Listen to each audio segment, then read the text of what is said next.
Still in control, no overwhelming feelings of rage. No, a normal amount of rage.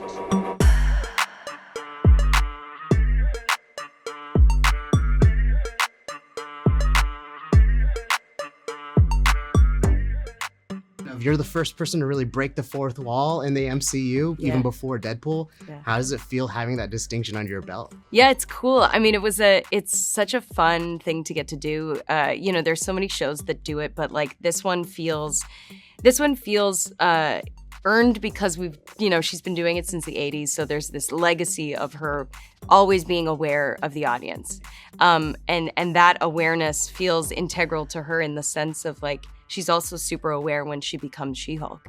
So it's sort of like this weird idea of like, that's her superpower actually. I'm wondering how much of that funny and the comedy was on the page and how much did you actually bring on set? Because breaking the fourth wall seems like there's a lot of room to play maybe. Yeah, for sure. There was a lot of playroom, but truly it was the script. And that was why when I read it, I was like laughing on every page when I read, for the audition. I was so excited to get to read the pilot because it was so weird and it was so straight out of Jessica Gao's brain, but it had such a strong voice to it, and it really truly is the script that's that funny, and then we just try to say it truthfully and play with each other. There was a lot of stuff left on the cutting room floor, like mostly jokes, because there really does have to be a balance of too many jokes with like the Marvel vibe.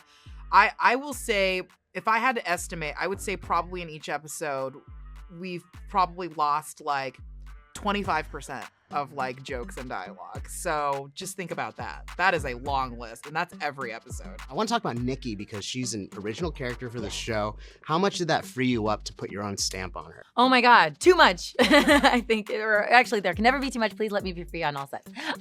No, it was great. I got so lucky. Jessica wrote this really fun role and I improvised a lot in my audition. So they started tweaking it, more to what I was doing. And Jessica, like, she just gets me so well, But it gave me so much freedom, because she's not in the comic books. We could really establish her, So I got really involved in the styling and the hair and makeup and all the things for her, and how we wanted her to be and kind of be funny in this world. Interestingly, the action sequences are simpler because that's what mocap is used to doing. And, there's a whole language developed around mocap in stunt world.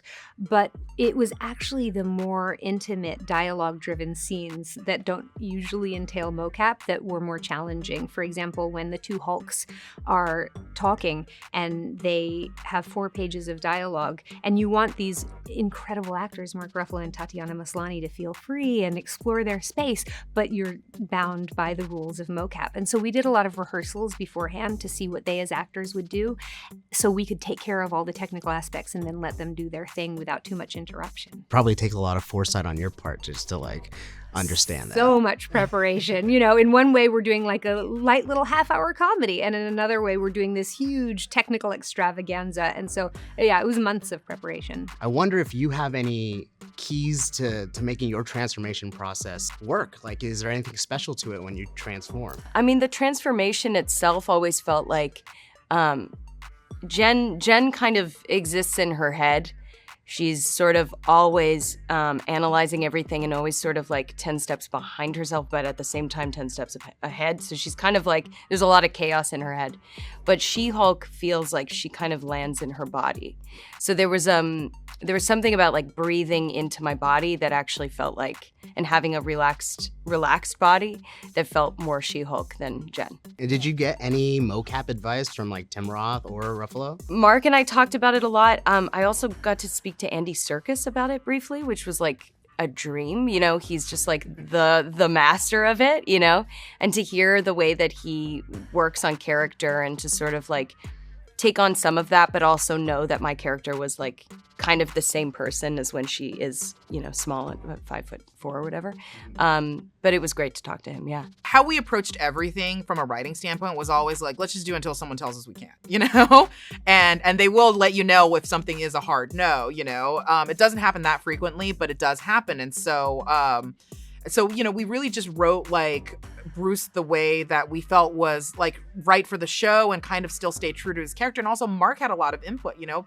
Mark has played this character for so long. Like, he is Bruce, he is Hulk. So anything that like didn't really feel right or true to the character, like Mark would bring up. Now, the internet blew up when we saw Daredevil come back onto the screen, and I'm wondering, how did you navigate introducing him with the pre-existing kind of lore that's around him because of Netflix? What's nice about our show is that any character that we bring into our show, any well-known character, they are kind of getting to play in the tone of our show, you know? They get to kind of take a break from usually a very dramatic, kind of serious, very intense, you know, sometimes dark properties. But on our show, it's, you know, the stakes are different. You know, the universe isn't about to end. So, like, it's just normal slice of life stuff, you know, it's everyday stuff.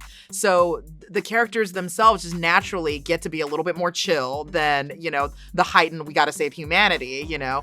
And also, like, because they get to kind of take a comedy vacation in our show and really like just play in our tone, we get to see kind of the lighter side of their character when they're not in these heightened situations, when they're all just, you know, when it's just a regular weekday. I'm wondering if like the secrecy, but when you're starting this project is as bad as everyone talks about. It is. It's insane. It's even when you're auditioning, you don't know who you're auditioning for. You know, this has a fake name and you start becoming like this weird detective and you drive yourself crazy. And then all the scripts are secretive. It's wild. What was like the audition process? Was it like a bunch of different callbacks? Listen, I went the old-fashioned way and I slept with Kevin Feige, the head of Marvel. Congratulations, you get the headline. There's my scoop. No, I think I sent in an audition tape and then I did a chemistry session with Tatiana on Zoom, which is always difficult. But on the Zoom, we kept like, we would do one scene and then we'd be like, I like this. Oh my God, how about this? You know, this person, I know that person. And Kat, the director, would have to tell us like, oh, don't forget this is on audition. They would have to shut us up. So I think it was a good sign that we would be fast friends and have good chemistry.